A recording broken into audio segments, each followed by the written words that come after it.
¿Qué tal amigos de Puntos y Comas? Les agradecemos mucho que nos acompañen en este segmento de información útil en el que documentamos sucesos de la vida pública, con el propósito de tener más elementos informativos que nos permitan hacer un análisis más detallado para tratar de entender, de comprender con mayor amplitud lo que sucede en el ámbito público y en los asuntos que nos afectan y que nos interesan.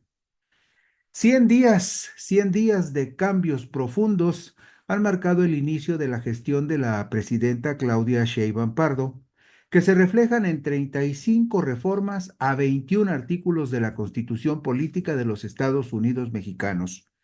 Todo esto con el propósito de profundizar el combate a la delincuencia, fortalecer la rectoría del Estado en áreas estratégicas, concretar los comicios para la renovación de la mitad de los funcionarios del Poder Judicial, ampliar los programas sociales en apoyo a los más desvalidos y garantizar derechos y protección fundamentales para las mujeres.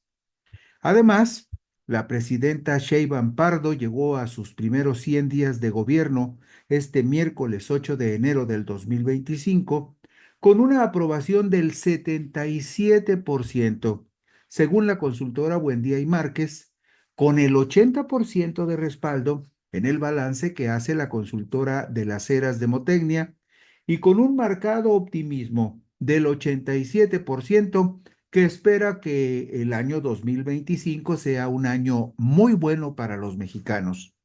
Esto reflejado en un estudio demoscópico del periódico capitalino El Financiero. Vemos en la diapositiva número 3 cuáles han sido los estados, cuáles han sido los artículos de la Constitución General de la República que han sido modificados en este periodo de gobierno de Claudia Sheinbaum desde el 1 de octubre hasta el 31 de diciembre del 2024. Usted sabe que el próximo periodo de sesiones en el Congreso de la Unión se inicia hasta el 1 de febrero. Por lo tanto, en el periodo que terminó en diciembre, hasta ese periodo del 31 de diciembre, hubo 21 artículos constitucionales que fueron reformados y fueron objeto, algunos de ellos, de dos o tres reformas, para un total de 35 reformas. Y todos son artículos muy importantes de la Constitución. Así rápidamente, por ejemplo, el artículo tercero se refiere a la educación, el artículo cuarto es el que garantiza derechos y pensiones para las personas, el artículo 27, 28, 25, 25, 27, 28 hablan de las áreas reservadas para control del Estado en razón de los intereses de la soberanía del país. El artículo 41, usted lo sabe, tiene que ver con cuestiones electorales y se le hicieron adecuaciones a la Ley General Electoral con el propósito de llevar a cabo los comicios para la renovación de la mitad del Poder Judicial el primer domingo de junio del 2025.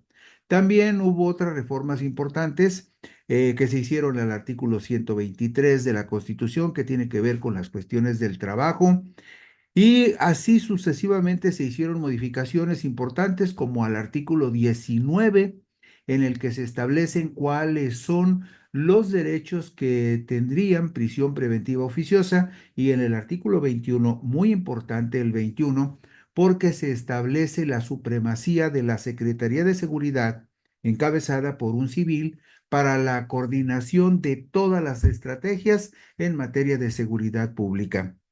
Mucho de esto cambia el rostro de la Constitución, pero también cambia completamente el rumbo que tendrá el gobierno de Claudia Sheinbaum, y es un cambio profundo de régimen entre las políticas que se establecieron durante los últimos 36 años de los gobiernos calificados como neoliberales y lo que pretende hacer, primero, lo que cimentó en sus bases el primer gobierno de la Cuarta Transformación, el que encabezó Andrés Manuel López Obrador, y este otro gobierno que ahora encabeza Claudia Sheinbaum, que se presume pondría el segundo piso de ese proyecto de la Cuarta Transformación. En esta tabla número 3 vemos todos los artículos reformados y cuántas ocasiones se reformó cada artículo en el propósito de corregir, o enmendar algunos de los abusos que se cometieron durante este periodo neoliberal y las reformas que se llevaron a cabo entonces, y corregir también algunos abusos que se cometían en detrimento de los derechos esenciales de la mayoría de los mexicanos. Bueno, en la diapositiva 4 vemos que una de las más importantes reformas concretadas en los primeros 100 días del gobierno de Claudia Sheinbaum Pardo se publicó en el Diario Oficial de la Federación el martes 31 de diciembre del 2024. La reforma al segundo párrafo del artículo 19 constitucional sobre la prisión preventiva oficiosa inicia en los siguientes términos. Esto dice textualmente: el Ministerio Público solo podrá solicitar al juez la prisión preventiva cuando otras medidas cautelares no sean suficientes para garantizar la comparecencia del imputado en el juicio, el desarrollo de la investigación, la protección de la víctima, de los testigos y de la comunidad, así como cuando el imputado esté siendo procesado o haya sido sentenciado previamente por la comisión de un delito doloso. ¿A qué se refiere esto? Algo muy simple. Todos sabemos que hay delincuentes muy peligrosos, que hay delincuentes reincidentes, que hay delincuentes que cometen una gran diversidad de conductas antisociales en un mismo paquete, y esos sujetos, cuando son detenidos, no deben seguir en la calle, aun cuando la investigación que les imputa todos los delitos que se les atribuyen siga en proceso. ¿Por qué? Porque son muy peligrosos, pueden atentar contra las personas que los hayan denunciado o que ellos presuman que los denunciaron, y también pueden huir del largo brazo de la justicia si tienen los recursos para hacerlo. Y usted sabe que hay muchos delincuentes, delincuentes de cuello blanco, delincuentes insertados en la iniciativa privada, en el poder público, o delincuentes que forman parte de la delincuencia organizada, bien sea como parte de los cárteles delictivos o bien sean como socios de esos cárteles delictivos en el muy lucrativo negocio de lavado de dinero.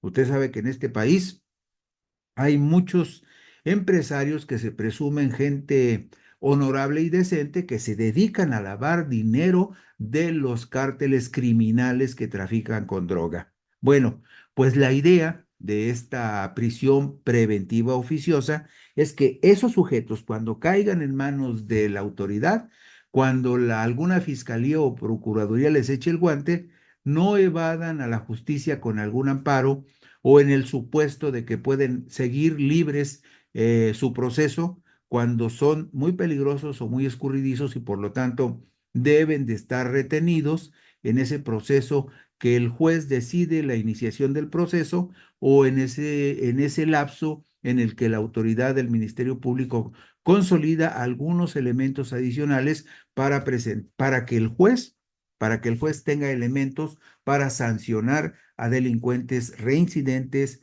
perniciosos, peligrosos, que no pueden andar en la calle, aunque todavía no estén sentenciados. Bueno, ¿por cuáles delitos se podrá solicitar a los jueces la prisión preventiva? En la tabla número 5, en la diapositiva número 5, vemos los primeros 8 delitos de ese amplísimo catálogo. Se puede solicitar la prisión preventiva oficiosa para el delito de abuso o violencia sexual contra menores, por delincuencia organizada, por extorsión, que es uno de los delitos más generalizados en el país. Extorsión, que le hablan a usted por teléfono y le piden algo a cambio de su seguridad, o de dejar libre o de garantizar la seguridad de algún familiar, o simplemente extorsión que le piden para que usted garantice que a su negocio no le va a ocurrir algún accidente y que tiene que pagarle mensualmente una cuota a algún grupo delictivo. También se puede pedir prisión preventiva para los delitos previstos en las leyes aplicables cometidos para la ilegal introducción y desvío, producción, preparación, enajenación, adquisición, importación, exportación, transportación, almacenamiento y distribución de precursores químicos o sustancias químicas esenciales, drogas sintéticas, fentanilo y derivado. Es decir, toda esa cadena de la elaboración, producción y distribución de drogas, en particular una muy peligrosa que todos hemos escuchado mencionar como es el fentanilo. Todas las gentes que tengan que ver algo con esa cadena de complicidades para introducir los materiales para preparar la preparación y la distribución de drogas como el fentanilo, esas personas, si son detenidas, deben ser objeto de prisión preventiva. También se pide prisión preventiva para los delitos en materia de hidrocarburos, los guachicoleros, petrolíferos o petroquímicos, delitos en materia de desaparición forzada de personas y desaparición cometida por particulares también ameritarían prisión preventiva. Lo mismo delitos cometidos por medios violentos como armas de fuego o explosivos. Los delitos en materia de armas de fuego y explosivos de uso exclusivo del ejército, la armada y la fuerza aérea. Es decir, si usted comete un delito mediante el uso de la fuerza de algún arma, pues claro que lo tienen que detener, pero también lo tendrían que detener si le encuentran la aportación de un arma que sea de uso exclusivo del ejército, de la armada o de la fuerza aérea. ¿Por cuáles delitos se podría solicitar a los jueces prisión preventiva? En la diapositiva número 6 vemos el resto de estos delitos, como cuáles: homicidio doloso, feminicidio, violación, secuestro, trata de personas, robo de casa-habitación, corrupción, tratándose de los delitos de enriquecimiento ilícito y ejercicio abusivo de funciones. Regularmente, estos delitos los cometen servidores públicos que en muchas ocasiones tienen dinero y podrían evadir la acción de la justicia. Hay varios ejemplos de delincuentes que se van a países con los cuales no tenemos tratados de extradición y de esa manera evaden la acción de la justicia. Delitos graves que determine la ley en contra de la seguridad de la nación, delitos en contra de la salud, delitos en contra del libre desarrollo de la personalidad, también amerita prisión preventiva. El contrabando, por supuesto. Usted sabe que uno de los más grandes problemas que en este momento combate el gobierno de Claudia Sheinbaum es el contrabando, la venta de productos ilegales, la mayoría de ellos procedentes del lejano o del Medio Oriente, perdón, del lejano Oriente, de Asia, productos que llegan de contrabando, que no pagan impuestos y que causan muchos perjuicios a los productores nacionales. Bueno, el contrabando, quienes se involucren en delitos de contrabando también pueden ser objeto de prisión preventiva en tanto se concluye la investigación y se inicia el proceso ante algún juez. También pueden ser objeto de prisión preventiva cualquier actividad relacionada con falsos comprobantes fiscales en los términos fijados por la ley. Usted sabe que se usan comprobantes fiscales para evadir el pago de impuestos. También ese es un delito que ameritaría prisión preventiva. También el uso de programas sociales con fines electorales, un delito que usualmente podrían cometer servidores públicos de los tres ámbitos de gobierno: municipal, estatal o federal. Aquellos que usen los programas sociales con fines electorales pueden ser objeto de prisión preventiva. Y finalmente, pueden ser objeto de prisión preventiva quienes ejecuten robos al transporte de carga en cualquiera de sus modalidades. Estas reformas han sido muy discutidas. La ampliación de este catálogo también ha sido muy discutido, pero existe la prevención de que será el juez, valorando los elementos de prueba que aporte el Ministerio Público, quien finalmente determinará si es procedente la prisión preventiva. No es en automático, no es de manera arbitraria, pero es una figura jurídica que se requiere para evitar que criminales peligrosos o criminales con muchos recursos o criminales que pudieran intimidar y causarle daño a los posibles denunciantes o a los presuntos denunciantes no puedan andar en la calle mientras estén sometidos a investigación o ya sometidos a un proceso frente a un juez. Bueno, en la diapositiva 7 vemos que para evitar riesgos de malas interpretaciones, así cierra el segundo párrafo del reformado artículo 19 constitucional. En estos términos, le dice a los juzgadores lo siguiente: Para la interpretación y aplicación de las normas previstas en este párrafo, los órganos del Estado deberán atenerse a su literalidad, quedando prohibida cualquier interpretación análoga o extensiva que pretenda inaplicar, suspender, modificar o hacer nugatorios sus términos o su vigencia, ya sea de manera total o parcial. Es decir, le advierten a los juzgadores que no se vale hacer trampas para no aplicar esta disposición de la prisión preventiva oficiosa. En la diapositiva 8 vemos que también es trascendente la reforma al artículo 21 constitucional, publicada en el Diario Oficial de la Federación el martes 31 de diciembre del 2024, que atribuye mayores facultades a Omar Hamid García Harfuch, el titular de la Secretaría de Seguridad y Protección Ciudadana del Gobierno Federal. Usted sabe que la oposición insistió mucho y discutió mucho en el sentido de que debería de ser un civil quien estuviera a cargo de toda la estrategia de seguridad pública en el país. Bueno, pues la reforma al artículo 21 constitucional clarifica ese punto. Dice el artículo 31, el artículo 21 constitucional lo siguiente: la investigación de los delitos corresponde al Ministerio Público, pero también a la Secretaría del Ramo de Seguridad Pública del Ejecutivo Federal, a la Guardia Nacional y a las policías en el ámbito de su competencia, las cuales actuarán bajo la conducción y mando de aquel, se refiere en este caso la conducción y mando del Ministerio Público en el ejercicio de esa función.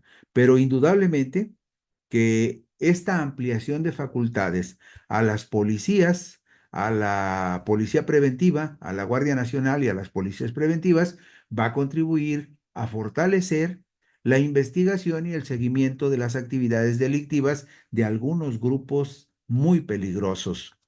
En la diapositiva número 9 vemos lo que dice el último párrafo del reformado artículo 21 constitucional, que le confiere al secretario de Seguridad y Protección Ciudadana, Omar Hamid García Harfuch, la autoridad y el poder para coordinar todas las tareas y diseñar las políticas del gobierno federal en el combate al crimen organizado. Dice este párrafo: la Secretaría del Ramo de Seguridad Pública formulará, coordinará y dirigirá la Estrategia Nacional de Seguridad Pública, así como los programas, las políticas y acciones respectivas.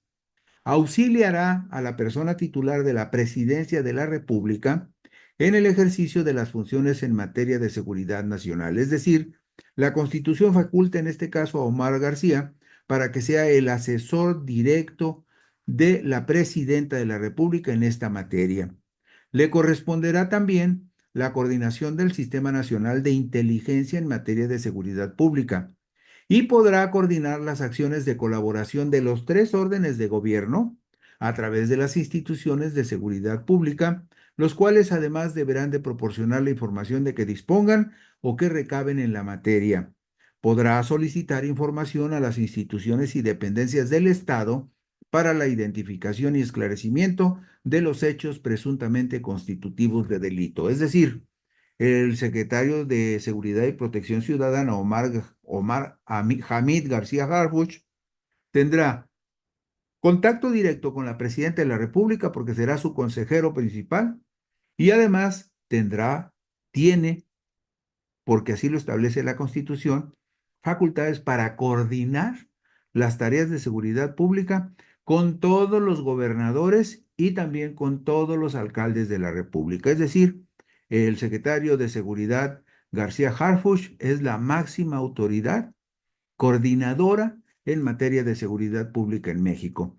Y claro, estará, por supuesto, respaldado y avalado, además de la Guardia Nacional, por la Secretaría de la Defensa Nacional, por la Secretaría de Marina y por la Fuerza Aérea, lo que constituye que en esta fórmula de coordinación estarán todos aquellos que puedan aportar algo para combatir con eficiencia al crimen organizado.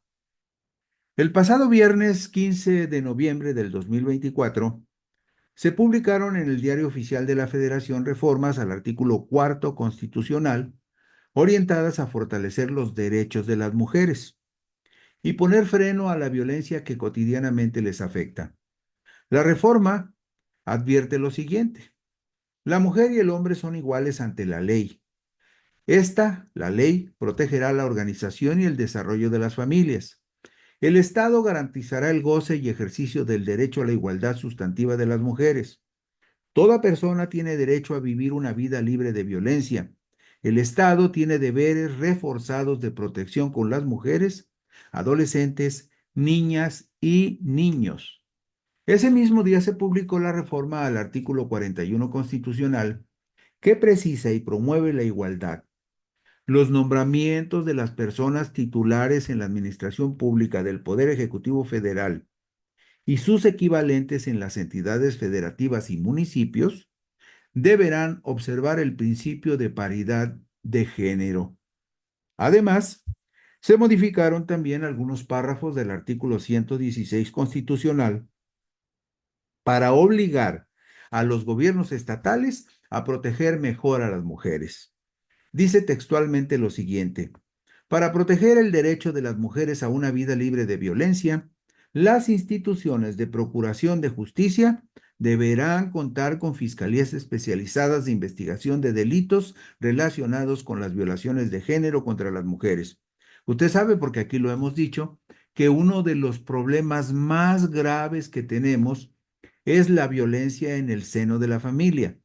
Y regularmente la violencia en el seno familiar está dirigida a las mujeres. Por lo tanto, que la Constitución establezca en el artículo 116 que todas las fiscalías de los estados están obligadas a tener fiscalías especializadas de investigación de delitos relacionados con las violencias de género contra las mujeres es una medida importante. ¿Por qué? Porque se le podrá imputar responsabilidades a los fiscales y a los gobernadores si no cumplen con este precepto constitucional. Y por supuesto, además de oportunidades y protección, se reformó el artículo 123 de la Constitución con un sentido de justicia para las mujeres en materia laboral. Usted sabe que la Ley Federal del Trabajo es la que regula el artículo 123 constitucional que se refiere al tema. Bueno, dice este artículo 123 ahora: a trabajo igual corresponderá salario igual, sin tener en cuenta sexo, género ni nacionalidad. Las leyes establecerán los mecanismos tendientes a reducir y erradicar la brecha salarial de género. Es decir, si en una empresa una mujer hace lo mismo y con la misma eficiencia de trabajo que un varón, pero él gana más, esa mujer puede denunciar ante la autoridad laboral que se le iguale el salario por el mismo trabajo que esté desempeñando. Ya no se puede permitir la discriminación por el simple hecho de ser mujer, una persona gane menos que un varón cuando hace el mismo trabajo y en muchas ocasiones con mayor calidad. En la diapositiva número 13, para que nos quede muy claro, podemos observar que desde el año de 1980, estamos hablando de hace 45 años, desde hace 45 años, el censo de población registró que las mujeres ya eran mayoría en este país, a pesar de que esa mayoría no se refleja en la mayoría de las leyes para protegerlas y para darles igualdad en su relación con los varones. Fíjese usted, en el censo de 1980 ya había 67 millones de mexicanos y ya 34 eran mujeres por 33 millones de varones. Y de ahí para adelante, en este momento, de acuerdo con el censo del 2020, que es el último censo, usted sabe que el censo de población se hace cada 10 años, el próximo va a ser en el 2030. De acuerdo con el censo del 2020, de 126 millones de habitantes en México, 65 son mujeres por 61 millones de varones. Así que el establecer en la Constitución igualdad de derechos es el mínimo que se puede exigir para hacerle justicia a las mujeres. Bueno, el jueves 31 de octubre del 2024 se publicaron en el Diario Oficial de la Federación reformas al artículo 25 constitucional en las cuales el gobierno de Claudia Sheinbaum deja muy clara la supremacía del Estado mexicano en algunas áreas estratégicas.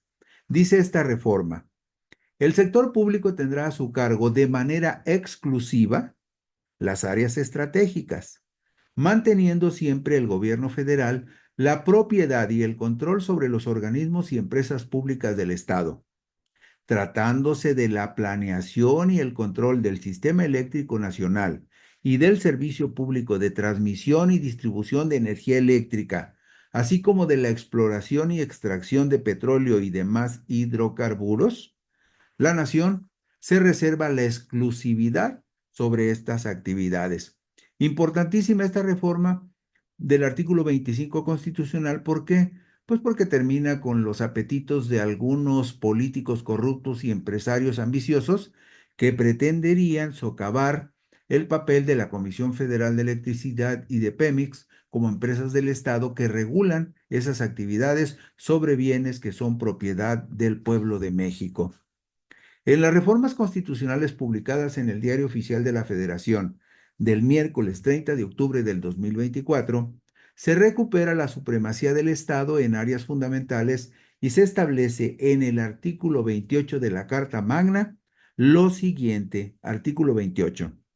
La comunicación vía satélite y los ferrocarriles, tanto para transporte de pasajeros como de carga, son áreas prioritarias para el desarrollo nacional. El Estado, al ejercer en ella su rectoría, protegerá la seguridad y la soberanía de la nación, y al otorgar asignaciones, concesiones o permisos, mantendrá o establecerá el dominio de las respectivas vías de comunicación de acuerdo con las leyes en la materia. A este artículo se le adiciona un párrafo que dice lo siguiente: el Estado mexicano, estamos hablando del artículo 28, se le adiciona un párrafo al artículo 28 que dice que el Estado mexicano retoma el derecho de utilizar las vías ferroviarias para prestar el servicio de transporte de pasajeros. Para ello, el Ejecutivo Federal podrá otorgar asignaciones a empresas públicas o concesiones a particulares. Estamos hablando del gran proyecto de Claudia Sheinbaum de restaurar el servicio de tren de pasajeros en muchas importantes rutas del país. Y para eso había que recuperar el control de las vías. Además, para evitar, hay otro punto importante que sobre el tema del amparo, para tratar de detener o revertir reformas a la Constitución del país, se modificaron algunos preceptos del artículo 107 constitucional. ¿Qué dice el artículo 107 constitucional? Las sentencias que se pronuncien en los juicios de amparo solo se ocuparán de personas quejosas que lo hubieren solicitado, limitándose a ampararlas y protegerlas. Si procediere, en el caso especial sobre el que verse la demanda, tratándose de juicios de amparo, fíjese usted, esto es muy bueno, tratándose de juicios de amparo que resuelvan la inconstitucionalidad de normas generales, en ningún caso las sentencias que se dicten fijarán efectos generales. Y este párrafo es una, una garantía para evitar los apetitos del Poder Judicial. No procederá el juicio de amparo contra adiciones o reformas a esta Constitución. Es decir, ya no proceden los juicios de amparo contra las reformas a la Constitución, que era algo que pretendía la Suprema Corte utilizar en contra de la reforma al Poder Judicial. Y además, para evitar tentaciones a la Suprema Corte de Justicia de la Nación, en la cual por lo menos 7 ministros encabezados por la ministra Norma Lucía Piña Hernández han mostrado afanes golpistas al tratar de detener las reformas al Poder Judicial. El jueves 31 de octubre del 2024 se publicaron reformas al artículo 105 que establecen lo siguiente: son improcedentes las controversias constitucionales o acciones de inconstitucionalidad que tengan por objeto controvertir las adiciones o reformas a esta Constitución.